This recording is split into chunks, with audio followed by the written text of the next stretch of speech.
It goes without saying that people love both Dangai and Mugetsu Ichigo. The narrative surrounding both forms is also very powerful, as Ichigo has finally reached his mental breaking point as a young man, so tired of fighting and watching people die around him that he is willing to give up his ability to protect people central to his character to put an end to Aizen's reign of terror. And the detachment in Mugetsu Ichigo's words when he says that this will be the final Getsuga Tensho, before Aizen coldly mutters that he still doesn't feel a thing from him, is one of the most bone-chilling moments from the series, alongside being one of the best instances of how Bleach utilizes black and white manga to add to its aesthetic. I also believe Aizen saying, "I still don't feel anything" in relation to Ichigo is supposed to have a double meaning. Yes, Ichigo is so much more powerful now that Aizen, another transcendent being, cannot sense any of his spiritual pressure, but despite seeking to become the Soul King at the top of the heavens, Aizen felt alone in his strength and subconsciously wanted someone who could match him, and that's why he was essentially grooming Ichigo into being that person before even his conception, and created roadblocks along the way for Ichigo to get stronger. But when Mugetsu Ichigo stands before him, so much more monstrously stronger than himself that the only way he can think to describe the gap in their power is by saying that Ichigo exists on an entirely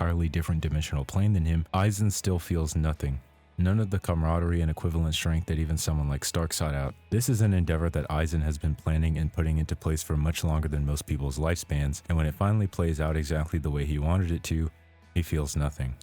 Though we aren't gods of death with sword souls that can rewrite reality, I'm sure everyone has had a Dangai moment where the stress of life and the world around us can reach a breaking point. You may not get angry or have a breakdown, but you are just fed up. This is where Ichigo's Dangai and Mugetsu forms stand out and resonate with audiences. Though when it comes to Ichigo forms I like personally, I will always be a big fan of Bankai and True Shikai Ichigo. Bankai Ichigo because I adore the visible transformation in his Zanpakuto alongside his Shihakusho, as well as how the ends of the Shihakusho sometimes behaves as though it has the properties of a cape. True Shikai also has a similarly powerful narrative, being Ichigo accepting who he truly is with a unique and appealing design to me personally, and I love how Ichigo's dual Zanpakuto are different in size, as two big ones would have looked like a clunky mess. But I'm getting somewhat ahead of myself talking about the war arc and gushing about my favorite Ichigo forms. After Ichigo uses Mugetsu, therefore losing all of his spiritual pressure and Soul Reaper abilities, he lives life as a standard teenager, getting his first job and continuing to go to school as normal. But one day when approached by former Deputy Soul Reaper and Fullbringer Kugo Ginjo, Ichigo would undergo a series of tests and training with Ginjo's Fullbring group Execution to regain his Soul Reaper powers through attaining a Fullbring, like playing in a dollhouse, doing some gaming, or getting kicked by some dirty feet. Around the time he would attain his Fullbring, he would also be stabbed by Rukia once again in order to regain his Soul Reaper powers, then proceeds to dominate Ginjo, who had stolen his power and betrayed him at this point, and carrying this power on into the war arc until he is defeated by Yhwach and Jugram while shatters his Bankai, forcing him to attain a new Zanpakuto all the way up at the Royal Palace. Through various statements or other lines of reasoning, however, many have tried to argue a sentiment that I personally disagree with, and that is that this completed Fullbring Shinigami Ichigo should be stronger than he is in his Dangai state, where he fights and defeats Transcendent Aizen. These arguments are founded on characters like Ginjo saying that with Fullbring, Ichigo will regain his power, or Yhwach later on saying that he regained the power to defeat Sosuke Aizen, which he had lost, while Ginjo is on the screen. Yhwach's statement has been very strangely translated here, saying Ichigo regained the power to defeat Sosuke Aizen in this scan from Manga Stream, with the official viz having Yhwach instead state that Ichigo regained the powers he lost from defeating Aizen, meaning as a result of and meaning in relation to his Soul Reaper ability specifically, since that's what he lost from defeating Aizen.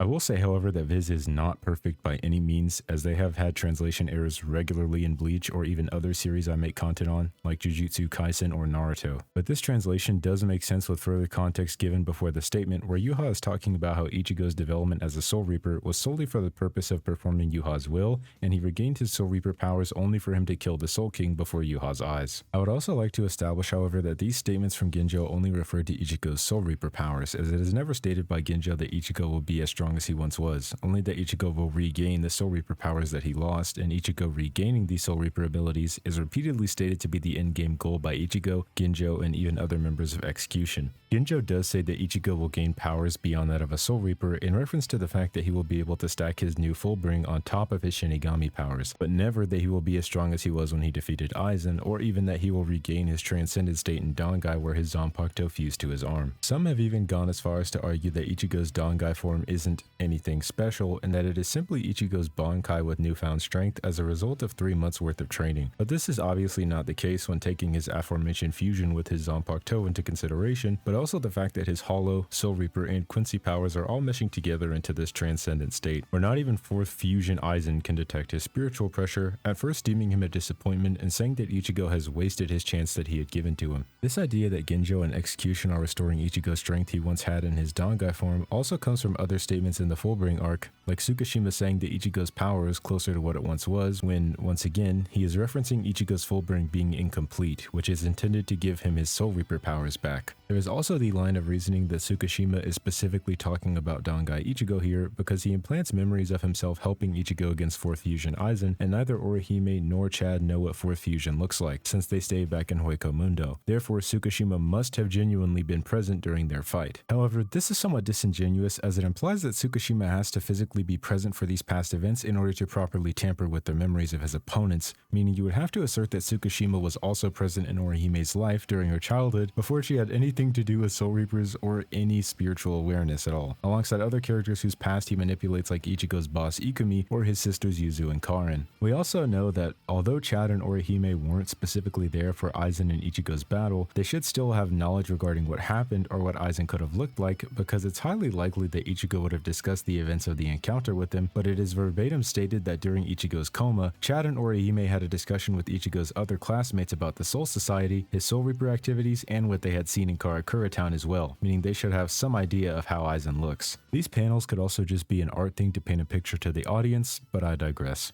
Looking outside of these statements and viewing it from a pure scaling perspective would similarly point into the opposite direction as well, especially when looking at moments where it's implied or blatantly shown that Fullbring struggles against those who are far, far weaker than either Transcendent Aizen or his own Dangai state, such as Fullbring Bankai Ichigo's performance against a Yhwach who is holding back, yet completely no-sold his Getsuga Tensho and repeatedly overwhelms him in speed. Some argued that Ichigo is weakened here, and even Yhwach somewhat implies it, but I personally believe that the degree of the weakening is negligible, considering that before this he completely dominated Quilge Opie in his Bankai, then only tries to escape once he is trapped by Quilge Opie's jail in the Garganta, with Yhwach then stating that Quilge's jail had seeped his spiritual pressure deep into Ichigo's soul and had awoken the suppressed Quincy power within his spiritual pressure, but also that the remnants of Ichigo's spiritual pressure that was being released explosively inside the jail returned to his body. This same Yhwach, or an arguably stronger one, would then go on to fight Ichibei, who outshines him in their encounter for the most part, up until his almighty eyes are awakened. The reason why this would be a problem is that Dangai Ichigo fights and defeats both a 4th and 5th fusion Aizen who is stated to transcend both Hollows and Soul Reapers, meaning that while Fullbring Bankai Ichigo struggles with Yhwach, the same Yhwach that nearly lost to Ichibei, Dangai Ichigo could more than likely soundly defeat the two of them without much trouble. Similarly, there is the fact that Byakuya, Renji, Kenpachi, Toshiro, and Ikaku were sent to the world of the living in order to hear what Ichigo's decision would have been upon hearing the news that the Soul Society was secretly monitoring and controlling him this entire time, with Toshiro going as far as to say that Ginjo would be used as bait to draw the two into one place, and that the other captains decided that the two should immediately be eliminated afterwards, implying that someone like Yamamoto believes this team of captains and lieutenants that are nowhere near on the level of someone like Transcendent Aizen or Dangai Ichigo who is stronger than him would have been enough to take Ichigo down had he chosen to revolt against the Soul Society. This also proves true when characters like Renji admit that they have been training since Fate Karakura Town in order to be able to fight someone like Aizen, despite only seeing Shikai Aizen. The Soul Reaper powers that Ichigo gets at the end of the Fullbring arc also aren't even his own. He did complete his Fullbring, but he was still on his way to regaining his Soul Reaper powers before he was once again given power by Rukia. When this was done at the beginning of the series, she gave Ichigo her Soul Reaper powers only for them to be taken away by Byakuya, before Ichigo would awaken his own innate Soul Reaper powers by training with Urahara,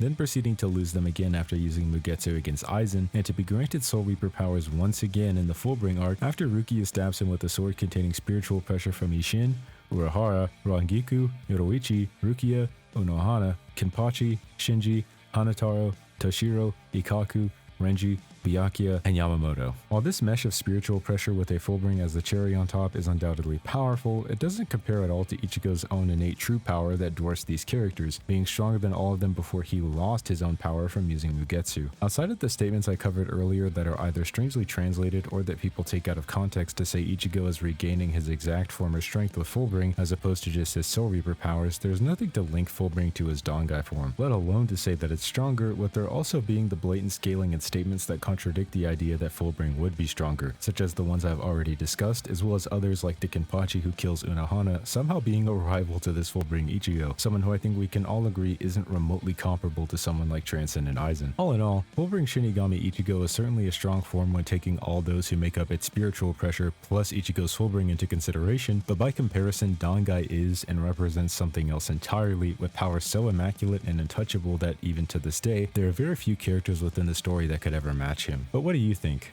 This is one of those topics that have emerged from the edgier sort of debate-lording sections of the Bleach community that could potentially pull a fast one on someone without the extensive knowledge on the series or rhetorical know-how to properly address these arguments. I have a variety of other Bleach content on my channel you might be interested in, like my Shunsui vs Jugram video, my video analyzing the Soul Society arc, or my recent video covering Bankai vs Domain expansions from Jujutsu Kaisen. But I plan to make even more videos about Bleach and various other topics in the future, so subscribe for free to be notified of my future projects such as when I upload or stream. Like this video to support both the channel and myself, as well as let me know that this is the type of content you want to see. Let me know in the comments below if I missed anything or if you would potentially like a video on how strong Fullbring Shinigami Ichigo should be without comparing him to his Dangai form. Thank you all for watching, and have a blessed day.